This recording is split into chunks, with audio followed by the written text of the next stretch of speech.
By this point, I think everybody's familiar or has at least heard of the Ghostbusters video game released for multiple consoles back in the 1980s. There was one for the NES, there was one for the Atari. The one I'm talking about is the one where you take control of a Ghostbusters icon and you move it around the city to try to capture ghosts who are entering the Zool building. Needless to say, that video game is widely considered a flop and not a good game, although the Atari 2600 version is actually praised considering the hardware limitations of the system. But did you know that Activision also was developing a Ghostbusters 2 title that was going to be released for the Atari 2600? But unfortunately, this game never hit a store shelf in the United States. The game was set to release around 1990-1991. It was obviously based off of the Ghostbusters 2 movie, but with the video game market shifting towards more advanced systems like the NES and the Sega Master System, Activision felt it would be wasting its time releasing a new game for the Atari 2600. European video game company Salu acquired the rights and released the game, but only in Europe. It focused on key scenes from the Ghostbusters 2 movie. The first stage, you take control of a Ghostbuster and you're descending into a slime-filled underground tunnel down to the river of slime, trying to blast ghosts and collecting samples of mood slime. The Ghostbuster's courage meter will be monitored, which represents your health. As the Ghostbuster, you can destroy the ghosts with your proton beam or bombs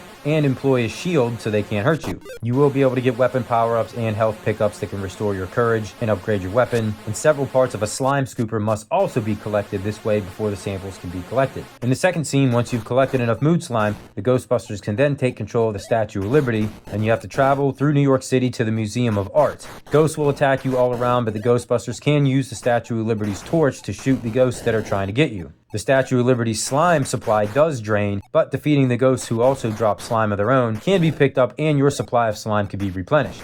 So let me know in the comments, did you have any idea that a Ghostbusters 2 game was released for the Atari 2600? The game is extremely rare and hard to find, as it was only released in Europe, but there are North American conversions out there that you can pick up. And just like the first Ghostbusters game, this one isn't held in very high regards, and probably would only have appeal if you are a hardcore Ghostbusters fan. But again, given this was a late Atari 2600 release, the game isn't all that bad if you take into consideration the hardware that it was put on.